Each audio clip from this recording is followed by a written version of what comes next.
a goose for two main reasons.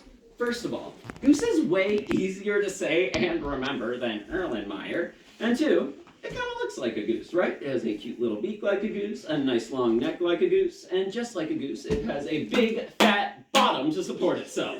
Now, have you ever strangled a goose before? Okay, it's really easy. I'll teach you how. So you're going to take one hand. You're going to wrap it around the neck of the goose with its beak peeking out. Can you do that part for me? Perfect. Other hand goes on the goose's bum. Excellent. Now this is a glass goose, so everyone yell, "Don't drop the goose!" Don't drop the goose! Are you going to drop my goose? Okay, just making sure.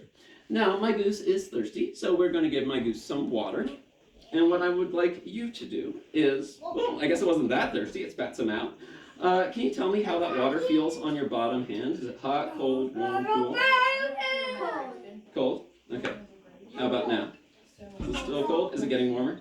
Okay, good. Just making sure. Now, I need to get my goose its very favorite food, which just so happens to be dry ice. Are you all ready to see what happens when a goose eats dry ice? Yes! And are you ready? Okay, cool.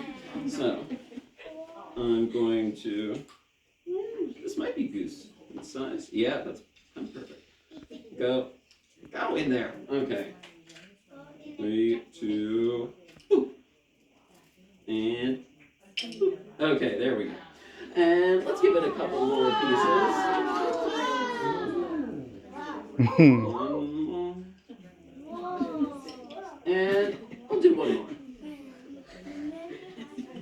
All right, great job. Now hold it in the air so everyone can see, just like in Lion King. Sorry, I don't know the words.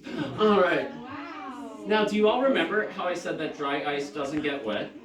Well, even though it's in water right now, it's still staying dry. And here's how.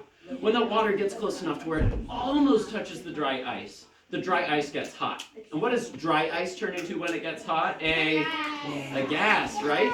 Well, when gas is trapped inside a liquid like water, it will form a bubble. That means each solid piece of dry ice in there is completely surrounded by its own bubble of gas, keeping it dry. These bubbles start to get bigger and bigger and bigger, till they get so big they break away from the dry ice and float towards the surface of the water. When these bubbles hit the surface, they pop and explode and release their gas into the goose.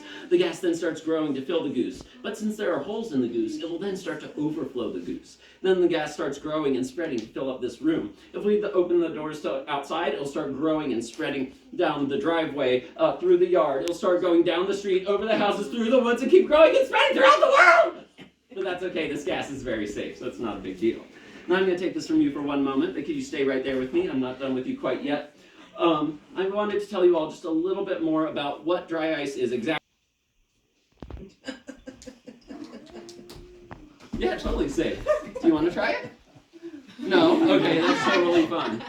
So, in just a second, I will explain how I will let anyone who wants to try it. But first, can we give our goose strangler a big round of applause? He did a great job. You can go back to your seat. All right, now here's